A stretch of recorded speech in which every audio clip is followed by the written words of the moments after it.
Okay, and let's look at the paladins. So, oh wow, that's a lot of effects.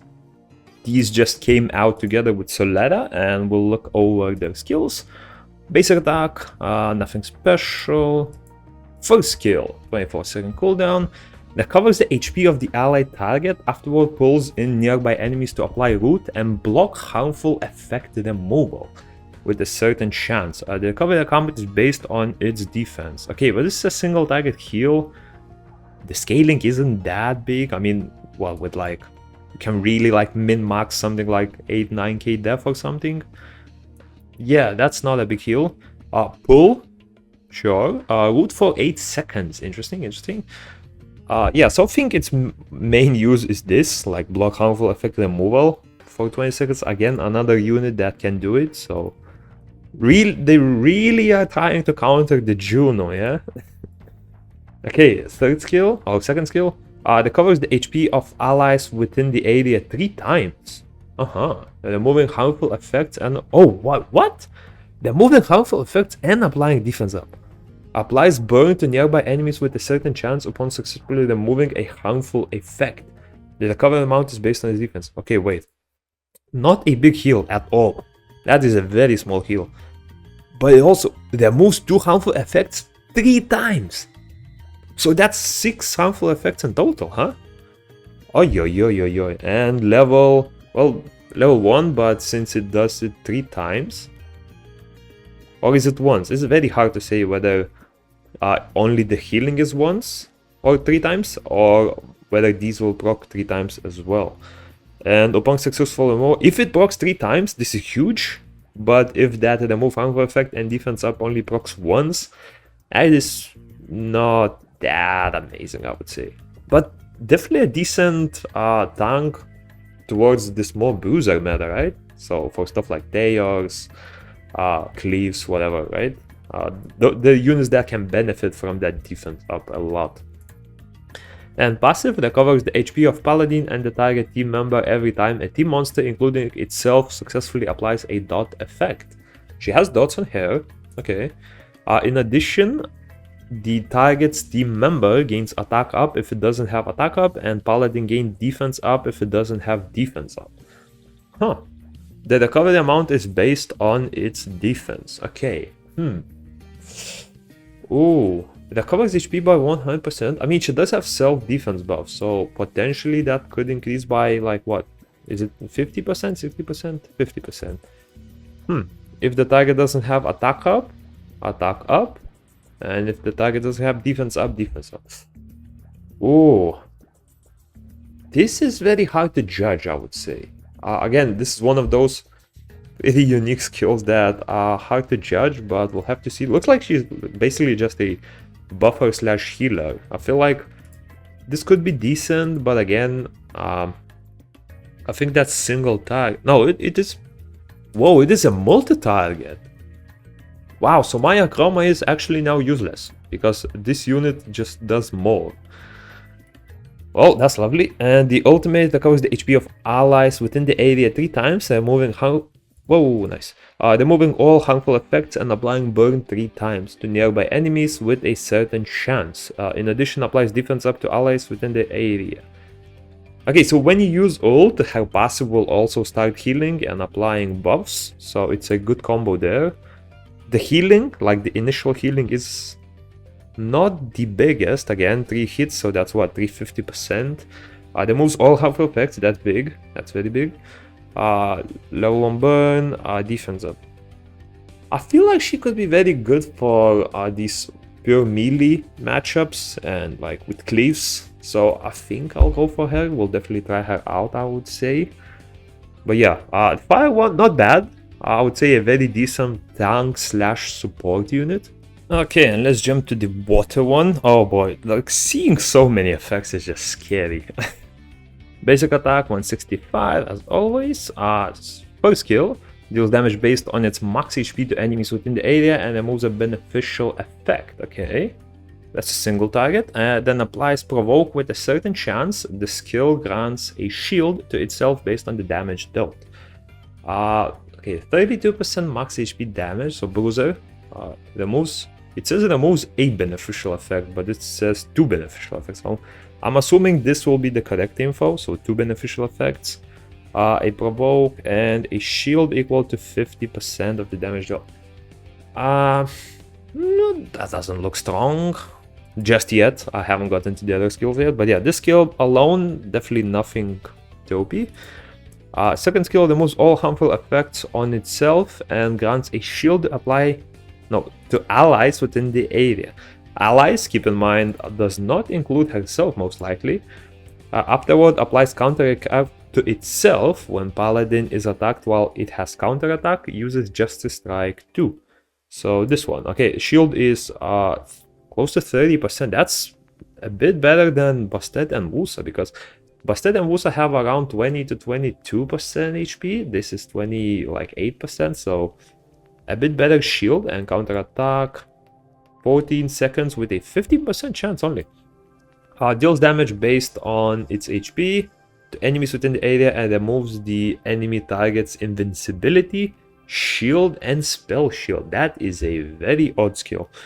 This skill grants a shield to itself based on the damage. Wait, so every time she counters, she gets a shield equal to, I believe that is Bastet's shield, right? 22.6. That is... Wait. Oh, that's not the shield. Oops, that's the damage. Shield. Okay, so basically, you need to either strip that thing or you will be dealing a lot with shield. So potentially units that ignore buffs could be decent against her, because she will only get a shield once she counters or from this skill. But if you ignore that shield, she will be just a standing tank potentially. And the passive, oh my god. Uses Heavenly Blessing when a team member excluding itself receives a CC effect. Heavenly Blessing, so second skill. Okay, it recovers the HP of nearby allies if this shield disappears after taking damage from an enemy attack. Is that a separate part of the skill? Like separate from this? Yeah, I think it is. So basically, if you remove the shield, she will heal nearby allies, not herself though. After taking damage from any, okay, the recovery amount is based on its max HP. In addition, when mana gain, loss, or mana regen speed up is applied to all enemy and allied monsters in arena and siege battles, it removes all beneficial effects, increases mana cost, and deals fixed damage based on the target's max HP to the target's summon. Yeah, that's broken. There's 5 different effects stacked on top of this. Okay, so when a team member receives a CC effect, you use the second skill. So the counter, shield, all of that. If shield disappears after taking damage, you heal up 80... Wait, is it... No, it's only for allies, 8% HP. That's not that big. But again, she gets that shield very often, so she will keep healing those allies, especially if she's able to provoke herself. Provoke enemies herself and only target on her rather than like archers or whatever. When mana gain, loss, mana regen, speed up are applied, remove all beneficial effects. Okay, so this we looked over this already. This mostly will affect as far as from what's available in the meta. So stuff like Yon Hong, Tiana, Juno, and I mean in some cases Konami, I guess, but yeah. It doesn't have too many counters, right? It counters some of the meta stuff, but not too many. Oh yeah, Bastet as well. When mana gain, loss... Okay, same thing. So remove all beneficial effects on herself, I believe, right? Or is it? Or in addition is applied to all... This mana deals... Wait, where's the cleanse? I can't find the cleanse. In addition is applied to all enemies... Removes all beneficial... On the target's maxed HP to the... What does that even mean? Wait. To all... Is applied to all enemy and... No, that's the effect. In arena, removes all beneficial effects, increases mana... Oh, that's the enemy. Oh, it's remove beneficial effects, not harmful effects. Okay, so... Full strip. Level 2 mana cost up. And 30%... 30%? Fixed damage, so that is Yeah, that looks very strong. That looks like a very, very strong frontline provoking tank. And ultimate removes all harmful effects on allies, excluding herself it looks like, and applies a shield, 63%, removes all beneficial effects on nearby... Wait, so full cleanse, full strip, and a 6... What? Oh, yo, okay, yeah, Josephine definitely stronger than the fire one, I think. That is very strong. Oh, yo, yo, yo, yo. Okay, wind one. So, basic attack, nothing. This one, ooh, big mana cost, big cooldown.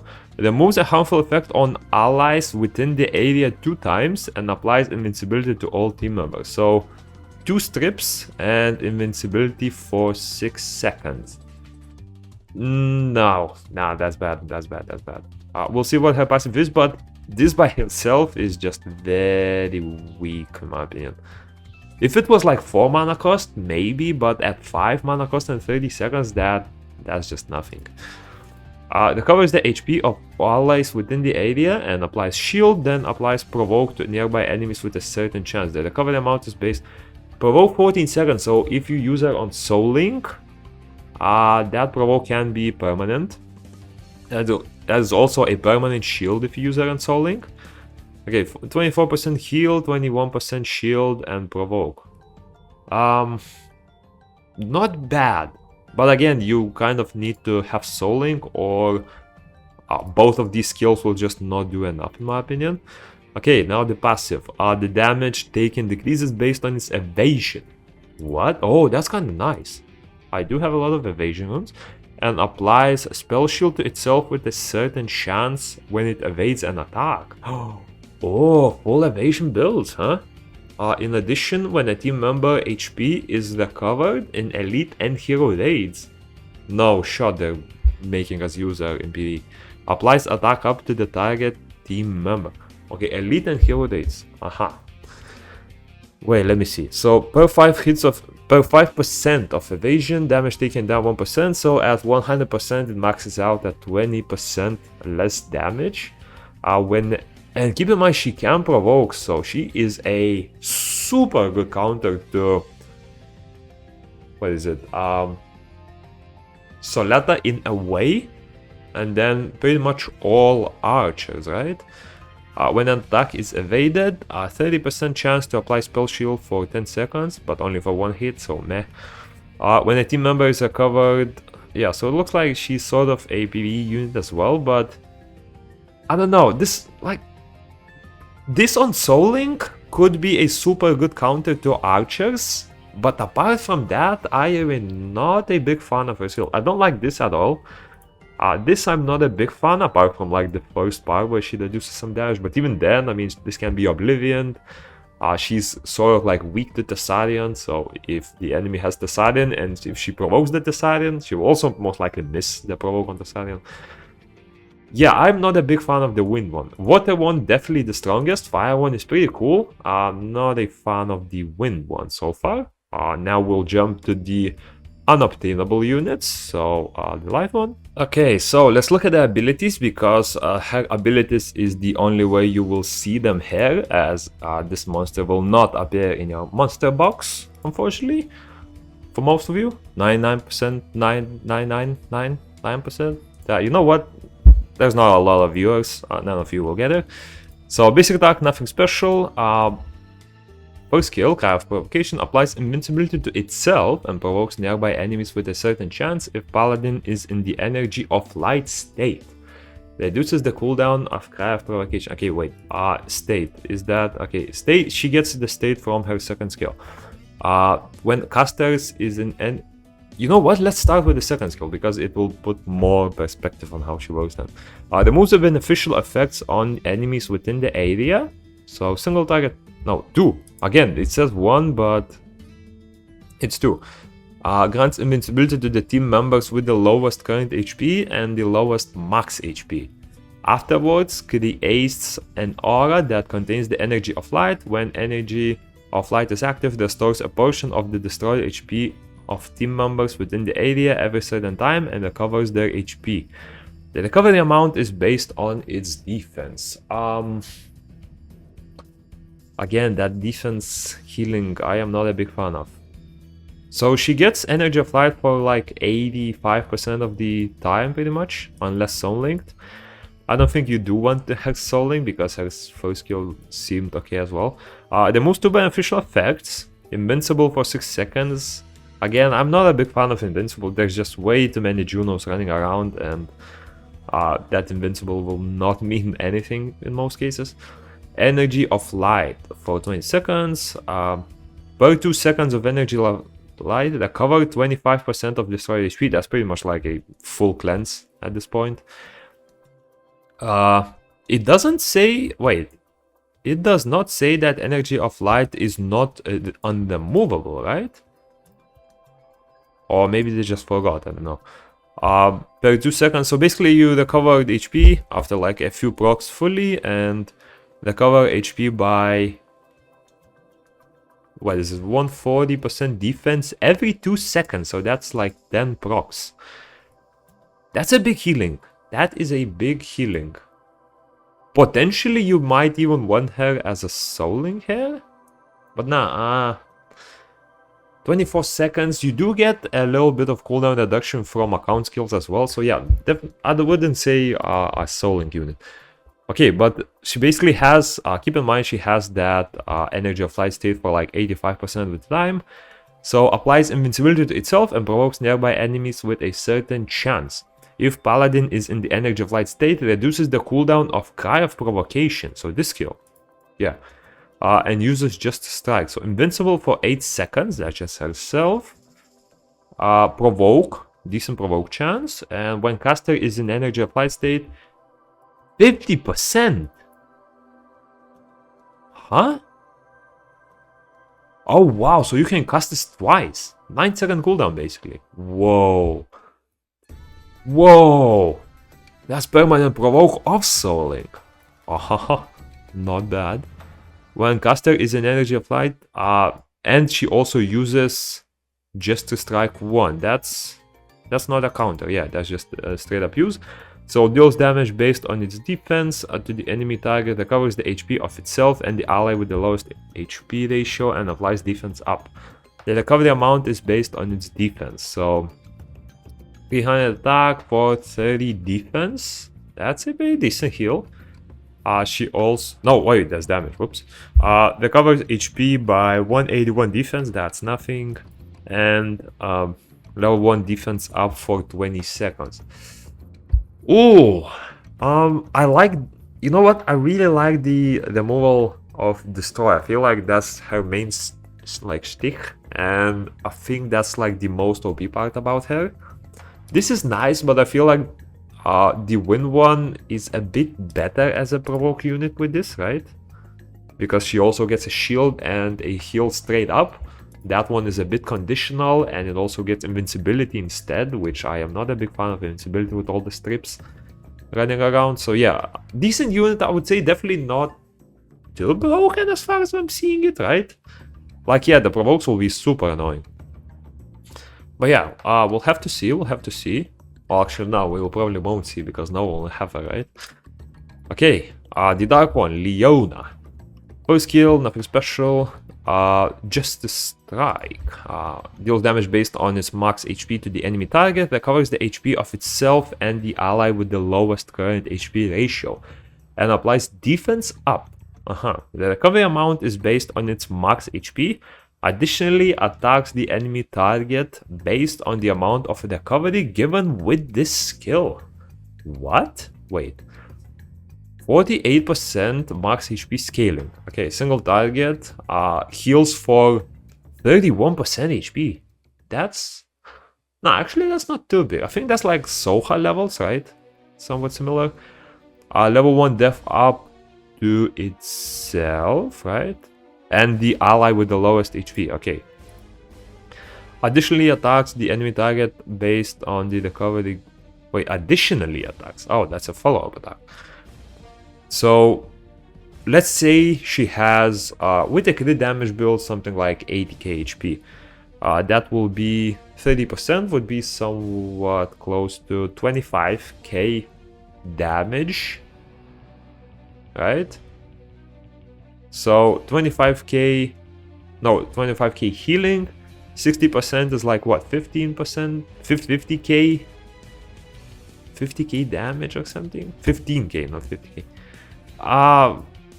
I'm a bit confused. Yeah, I'm a bit confused with the scaling, but the damage, like the bonus hit, doesn't seem too insane, right? Yeah, we'll have to not see. Okay, it covers the HP of team members within the area, attacks nearby enemies to apply unrecoverable, and also applies provoke. So many provokers, damn. Unrecoverable and also apply provoke with a certain chance. So AoE, heal block, and provoke. The recovery amount is based on its max HP, and the damage increases based on the amount of, again, amount of the recovery given. So 21% heal, not too big this one. Definitely not too big. 60% of total recovery as damage, and heal block. I'm not a big fan of this skill actually. This one was decent. This one, like they looks like they're trying to cram a lot into a single skill, but everything just doesn't do enough. Like that's a pretty small heal, right? Even if you build her like full tank, 100k HP something, that's 20k HP. That's not a big healing. And 60% of total recovery as damage, that will be even less. That's what, 12k damage? That's nothing. Unrecoverable for 20 seconds. I mean, that's cool, but again, it's just heal block. It can be very easily cleansed. And provoke is nice. Provoke is nice, but again, sort of only useful if on souling, I feel like, because the cooldown is just a bit too big. Yeah, I don't know. I don't like this skill too much. And passive, oh yo yo. Apply shield to itself when hit by an enemy skill, while without a shield, and increases the damage dealt if it has a shield. Ooh. In addition, applies defense up to team members if it doesn't have defense up when it receives attack up, and applies attack up to team members if it doesn't have attack up when it receives defense up. Okay, if caster has shield, she does 20% more damage. Okay, and when hit by a skill, while without a shield, 5% of its max HP as shield for example. That's not a lot. That is not a lot. Okay, let's say again, super tanky build, 100k HP. That is a 5000 shield. And only with skill hits. So if you're hitting her with basic attacks, with Soleda, with Thessalian, magical archers, that will just not be that important, right? Also, it's a passive, so you can easily be silenced as well. This part is interesting though. If caster doesn't have defense up, then wait, if caster doesn't have defense up when it receives attack up, do her skills give any... Okay, so let's say if she uses this skill, then all allies will get attack up, right? If caster doesn't have defense up, no, if caster doesn't have attack up when it receives defense up, all allies will get attack up. So yeah, basically when she uses this skill, all of your allies will get attack up. And I don't think she has a self-attack buff, at least. Yeah. So when you use this skill, your passive will give everyone attack up, but you do not have a way to proc defense buff on everyone, it looks like, unless you buff attack up with a different unit, yeah? Yeah, looks like that. And ultimate recovers the HP of team members within the area, attacks nearby enemies to apply unrecoverable, and also applies provoke with a certain chance. The recovery amount is based on its max HP, and the damage increases based on the amount of recovery given with the skill. Okay, it's 45% heal, that's an ultimate. 100% total recovery as damage could be decent, 100 and decent multiply. Again, unrecoverable and provoke. Nah, I don't know, I don't really like her second skill and her ultimate. I like the first skill and that it procs with like your allies. So she gets defense buff, she takes the hits, and your allies get attack up. Apart from these two, I don't like her second skill and ultimate, honestly. I mean, it could be that I'm misunderstanding something, but yeah, these don't look too amazing for me. But yeah, that was the paladins. That's pretty much it. Stay tuned for the third video today coming out about the general changes in Korea. We'll try to explore them. I have an account. It's leveled a bit, so we'll look over the new changes. And yeah, peace.